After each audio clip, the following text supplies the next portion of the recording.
Hello दोस्तों, स्वागत है आप सभी का हमारे इस वीडियो में। दोस्तों, इस वीडियो में आपको बताऊंगा परसेंट निकालना, वो भी सी लैंग्वेज में। वो भी काफ़ी इजी है। अगर आप वीडियो स्टेप बाय स्टेप देखेंगे तो आपको काफ़ी अच्छे से समझ में आ जाएगा। तो दोस्तों, बिना वक्त गवाए स्टार्ट करते हैं वीडियो। मेरा नाम है विनाश, आपका स्वागत है मेरे यूट्यूब चैनल में।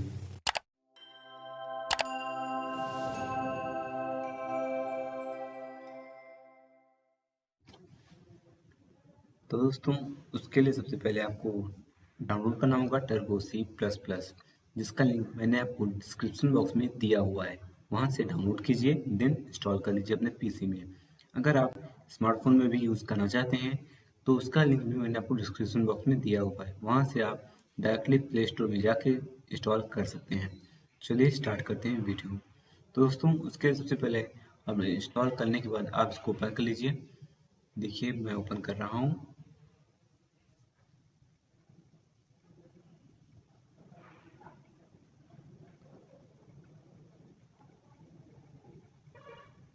दोस्तों, देखिए ओपन हो गया है प्रोग्राम। इसकी मैं ब्राइटनेस बढ़ा देता हूँ जिससे आपको क्लियरली दिखे। तो देखिए, मैंने यहाँ पे प्रोग्राम पहले से टाइप किया हुआ है जिससे वीडियो काफ़ी लंबा ना हो और आपको समझ में आ जाए। तो मैं आपको एक एक करके सभी प्रोग्राम का जब सभी कॉन्सेप्ट मैं आपको समझा देता हूँ। तो ये कॉन्सेप्ट आप अच्छे से सुनिएगा, जिससे तभी आपको समझ में आएगा। तो दोस्तों, ये परसेंट का फार्मूला है। सबसे पहले आपको रन करके दिखा देता हूँ। देखिए दोस्तों, अब 5 वैल्यू देनी है, आप कोई भी 5 वैल्यू दे दीजिए। जैसे मैं आपको नॉर्मली अगर 50% निकालना हो तो उसका बता रहा हूँ। हर सब्जेक्ट में 50% दे रहा हूँ जिससे समझ में आपको आ सके। देखिए, मैंने दे दिया और इसका 50% जो कि एडिशन आ रहा है 250। तो आप देख सकते हैं 50% इसमें शो कर रहा है। तो देन आपको फिर प्रेस यानी कि स्पेस वाले बटन दबा के बैक आ जाना है। अब मैं आपको बताता हूँ, जैसे कि आप ये लिखा है इंक्लूड स्टूडियो डॉट एच और ये कोनी डॉट एच। दोस्तों, ये हमारी सी की लाइब्रेरी है जिसके अंदर हमारे जो ये clear screen, printf, scanf, get C H, ये सभी इंक्लूड होते हैं। अगर हम यहाँ पे देखिए, अब कमेंट लाइन बना देते हैं। दोस्तों, कमेंट लाइन का मतलब ये है कि इसे सिर्फ कंपाइलर रीड नहीं कर सकता। इसे सिर्फ यूज़र यानी कि हम रीड कर सकते हैं, लेकिन कंपाइलर इसे रीड नहीं कर सकता। ये रन ना होगा। देखिए, मैंने इसको कंपाइलर बना दिया। अब देखिए, मैं इसको रन करता हूँ तो इसमें एरर देगा। आप देख सकते हैं 2 एरर दे रहे हैं। अब ये क्या कह रहा है, printf scanf have a prototype. तो ये समझ नहीं पा रहा है प्रिंटफ स्कैनफ किस लिए लगाया गया है। तो इससे हमें पता चल जाता है कि जो प्रिंटफ और स्कैनफ है वो हमारा स्टूडियो डॉट एच के अंदर बिल्ड है, यानी कि इसके अंदर इसकी डिफिनेशन दी गई है। अब हम इसे हटा के वापस से ये वाला कमेंट लाइन बना देते हैं। देखिए, कमेंट लाइन बन गया। अब जब हम रन करेंगे तो हम पाएंगे 2 एरर फिर से पाएंगे। अब हम जब चेक करेंगे तो हमें यहाँ पे दिया जाएगा क्लियर स्क्रीन और गेट सी एच, जिससे हमें ये भी पता चल जाता है जो हमारा यहाँ पे क्लियर स्क्रीन लगा हुआ है, देन हमारे जो यहाँ पे गेट सी एच लगा हुआ है, तो ये हमारा डिफाइन है हमारे कोनियो डॉट एच के अंदर। तो इससे आपको समझ में आ गया होगा गेट सी एच और प्रिंट एफ का यूज क्यों किया जाता है। अब void मेन, जो कि हमारे मेन फंक्शन है। दोस्तों, यहाँ से हमारा स्टार्ट होता है। ये है header file dot H header file, और स्टूडियो ओकोनियो जो है इसका फुल फॉर्म होता है। तो आप नोट कर लीजिए, स्टूडियो का मतलब होता है standard input output. S T D से हो जाएगा हमारा स्टैंडर्ड, आई से इनपुट, ओ से आउटपुट। जो हमारा कोनियो है, कोनियो का कंसोल इनपुट आउटपुट, सी ओ एन से हो जाएगा कंसोल, आई से इनपुट, ओ से आउटपुट। देन हमारा जो डॉट एच है ये हेडर फाइल है। और हमारा जो वर्ड मेन है यहाँ से मेन फंक्शन में स्टार्ट करते हैं। तो ध्यान दीजिएगा, इसे लिख लीजिएगा। देन इसके बाद हमारा ये फंक्शन यहाँ से स्टार्ट करना है। ये ब्रैकेट लगा ऑन करके आपको यहाँ पे सबसे पहले फ्लोट देना होगा। दोस्तों, ये फ्लोट और ये इंट जो मैं यूज़ कर रहा हूँ ये हमारे कीवर्ड है। कीवर्ड 32 होते हैं। अगर आपको कौन कौन जानना है कौन कौन से कीवर्ड होते हैं तो आप गूगल से पे भी सर्च कर सकते हैं या फिर कमेंट में बता सकते हैं। मैं आपको रिप्लाई ज़रूर दूंगा। तो फ्लोट मैं आपको यहाँ पे बना लेता हूँ वेरिएबल PER नाम से बना दी, क्योंकि मैं परसेंट जो चाहिए वो हमें डेसिमल में चाहिए। फ्लोट का यूज डेसिमल में अगर आपको चाहिए रिजल्ट तो आप फ्लोट का यूज कीजिए। अगर आपको चाहिए रिजल्ट बिना डेसिमल यानी कि नॉर्मल नंबर में चाहिए तो आप इंटीजर का यूज कर सकते हैं। तो देखिए हमें परसेंट चाहिए डेसिमल में, तो मैंने PER एक वेरिएबल बना लिया है। आप कुछ भी बना सकते हैं, ABCD कुछ भी। तो मैंने PER इसलिए लिखा जिससे आपको समझ में आ जाए कि ये परसेंट है PER। देन इंट के बाद आपको लिखना है वेरिएबल, अपने हिसाब से 5 सब्जेक्ट बना लेना है, जैसे हिंदी, इंग्लिश, मैथ, जो भी लिखना हो उसका H, हिंदी का H, मैथ का M, तो ऐसे आप वेरिएबल ले सकते हैं।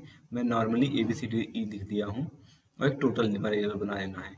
टोटल मैंने ये जो सारे नंबर हैं वो होंगे पाँचों अंक, तो इसको इसमें ऐड करने की टोटल मैंने वेरिएबल बनाया हुआ है। देन आपको क्लियर स्क्रीन करना है। अगर क्लियर स्क्रीन के आपको नहीं करेंगे तो गार्बेज वैल्यू आपको शो होगी, दिखाते हैं आपको। देखिए हम इसे कमेंट लाइन बना देते हैं, अब इसे कंपाइलर रीड नहीं कर सकता। देन जब हम इसे रन करेंगे तो देखिए हमारे सामने कितने आते हैं। देखिए रन हो रहा है। अब देख सकते हैं आप कि जो पहले रन किया गया था प्रोग्राम वो तो दिख ही रहा है, अब बाद में भी ये इंटर वैल्यू मांग रहा है, तो हमारी गार्बेज वैल्यू है। इसी को क्लीन करने के लिए हम क्लियर स्क्रीन का यूज करते हैं। तो चलिए आपको दिखा देते हैं। देखिए अब हम इसे हटा देंगे। अब जब हम रन करेंगे तो हमारे सामने रिजल्ट क्लियरली शो होगा। तो देखिए हमारे सामने जो रिजल्ट है वो क्लियर एकदम शो हो रहा है। देन इसको बैक कर देते हैं, कोई भी देखिए बैक हो गया। अब हमें प्रिंट एफ लिखना है। क्लियर स्क्रीन आप समझ में गया है कि क्लियर स्क्रीन गार्बेज वैल्यू को क्लियर करने के लिए यूज की जाती है। देन प्रिंट एफ, आपको प्रिंट एफ लिखना है, क्योंकि ये इंटर फाइल वैल्यू अगर आप प्रिंट करवाना चाहते हैं तो प्रिंट एफ लिखिए, वरना आप डायरेक्टली इसे आधा करके छोड़ सकते हैं। तो मैंने इसमें इस जगह आप कुछ भी दे सकते, अपना नाम भी दे सकते हैं। तो देखिए इंटर फाइल वैल्यू, यानी कि मैं मैसेज प्रिंट करवाना चाहता हूँ, जिससे कोई भी यूजर अगर प्रोग्राम को रन करे तो समझ जाए कि उसे इसमें अपने सभी सब्जेक्ट के नंबर ऐड करने हैं। तो इतना करने के बाद आप सेमी कॉलम लगा दीजिए। ध्यान रखिएगा जब भी कोई लाइन कंप्लीट होती है तो उसके लास्ट में सेमी कॉलम अवश्य लगाएं, क्योंकि इससे हमें यह पता चलता है कि जो हमारी लाइन है वो कंप्लीट हो गई है सेमी कॉलम से। देन आपको स्कैन एफ लिखना है। स्कैन एफ का यूज दोस्तों हम रन टाइम पे वैल्यू लेने के लिए करते हैं। जैसे कि हमने अभी रन किया तो मैंने वैल्यू इंटर किया, तो इसके लिए हम स्कैन एफ करते हैं। वरना आप यहाँ पे भी इंट के बाद ए इक्वल टू जितना देना चाहते हैं number, A equal to 20, B equal to 30, C equal to 40 number दे के आप यूज कर सकते हैं। फिर जब आप उस टाइप से करेंगे तो आपको यहाँ पे स्कैन एफ लगाने की जरूरत नहीं पड़ेगी। तो चलिए इतना करने के बाद आपको परसेंट डी लगाना है। दोस्तों परसेंट डी का मतलब है, जो आप यहाँ पे देख रहे हैं इंट, तो इसका डेटा टाइप है परसेंट डी। आप गूगल पे भी सर्च कर सकते हैं। परसेंट डी है इंट का और फ्लोट का है परसेंट एफ, आप देख सकते हैं। इतना लगाने के बाद आपको यहाँ पे जो आपको दिख रहा है एंड, इसे हम सी प्रोग्रामिंग की भाषा में एम परसेंट कहते हैं। तो ये आपको लिखना है। देन इसके बाद आपको टाइप करना है ए, यानी कि एम परसेंट ए, फिर कॉमा करना है, फिर M percent B comma M percent C comma M percent D comma M percent E. इतना लिखने के बाद आपको ब्रैकेट क्लोज करके ये सेमी कॉलम लगा देना है।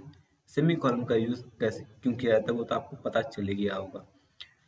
तो इन्वर्टेड कामा के अंदर आप परसेंट डी, यानी कि यहाँ आप देख रहे हैं 5 वैल्यू लेना है। अगर आपको 5 वैल्यू लेना है, यानी कि जितने वेरिएबल आपके हैं, देखिए 5 वैल्यू इसमें वेरिएबल 5 हो गए, और छठवां वेरिएबल में हम स्टोर करेंगे।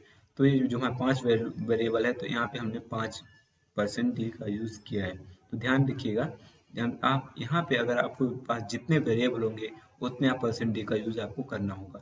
और आप वैसे भी आप जानते हैं कि जो टोटल होता है इसका परसेंट डी यहाँ पे यूज़ नहीं किया जाता, इसका परसेंट डी आपको यहाँ पे यूज़ करना है। यानी कि ये पूरे 6 वेरिएबल है, तो यहाँ पे 6 पूरे परसेंट डी है। आप गिन सकते हैं, देखिए ये 3 हो गए, ये 3 हो गए, 5 2 हो गए, 5 हो गए, हमारे ये हो गए 6, तो आपको 6% डी मिल गए। तो आप ध्यान रखिएगा इस बात का। इतना क्लोज करने के बाद आपको टोटल लिखना है, जो कि हमारे ये वेरिएबल रह चुका है, तो बना चुके हैं। तो इस वेरिएबल आपको लिख के इसको इक्वल करके सभी को ऐड कर देना है, A plus B plus C plus D plus E. Then आपको सेमी कॉलम लगा देना है। इसके बाद आपको लिखना है प्रिंट एफ, और फिर कोष्टक में लिख देना है वो भी डबल इन्वर्टेड कामा के अंदर सम ऑफ नंबर, फिर परसेंट डी आपको पता चल गया होगा, ये इंट का डाटा टाइप है। और देन आपको इन्वर्टेड कामा क्लोज करके कॉमा करना है, देन टोटल लिखना है। टोटल हम इसलिए लिख रहे हैं जिससे जो हमारा प्रोग्राम है, कंपाइलर है, उसे पता चल सके कि ये जो हमारा प्रिंट एफ है ये टोटल का है। तो ये टोटल आपको लिखना है यहाँ पे, तो ये इसे प्रिंट कर देगा। देन आपको यहाँ पे PER लिखना होगा, यानी जो कि हम वेरिएबल बनाए हैं फ्लोट का। तो PER लिखने के बाद हम इक्वल टू करके टोटल लिखना है। फिर आपको ये फार्मूला याद होगा कि आप जितना पाते हैं उसमें आप 100 का गुणा करेंगे, फिर कितना आपका पूर्णांक था उसमें भाग देंगे। तो हम देखिए हमने इसमें लिखा है PER equal to total, total into, यहाँ पे इंटू का काम आपको इंटू कोई की नहीं दिखेगी तो आप उसकी जगह आपको यहाँ पे स्टार लगाना है, स्टार इसमें इंटू का काम करता है। तो टोटल फिर स्टार फिर 100 फिर डिवाइड, आप ध्यान से देखिए जो सिंबल है ये डिवाइड का है, तो 100 डिवाइड 500, फिर आपको सेमी कॉलम लगा के क्लोज कर देना है। देन आपको यहाँ पे लिखना है प्रिंट एफ। तो हमें जो PER मैंने लिया है इसमें इंटू करवाया है, भाग करवाया है, डिवाइड करवाया है, तो उसको हम इसके अंदर प्रिंट करेंगे। प्रिंट करने के लिए आपको लिखना होगा प्रिंट एफ, फिर कोष्टक के अंदर लिखना होगा percent equal two percent F.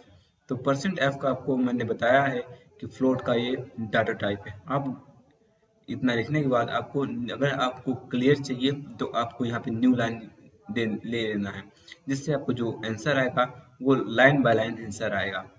Then आपको inverted comma close, double inverted comma close करके कॉमा लगा के PER लिख देना है, क्योंकि PER हमारा इसका हम प्रिंट करना चाहते हैं PER को, तो इसमें PER लिखना है। इसके बाद ब्रैकेट को क्लोज करना है और देन आपको इसे क्लोज कर देना है सेमी कॉलम से। देन आपको गेट CH का यूज करना है। दोस्तों गेट CH का यूज हम स्क्रीन को होल्ड करने के लिए करते हैं। अब गेट CH हम नहीं लगाते हैं तो हमारा जो रिजल्ट है वो शो नहीं हुआ। तो हम इसको भी दिखा देते हैं आपको। देखिए हम इसे कमेंट लाइन बना देते हैं, इसे कंपाइलर रीड नहीं करेगा। तो जब हम इसे रन करेंगे अल्टर प्लस या फिर कंट्रोल प्लस F9 से आप रन कर सकते हैं।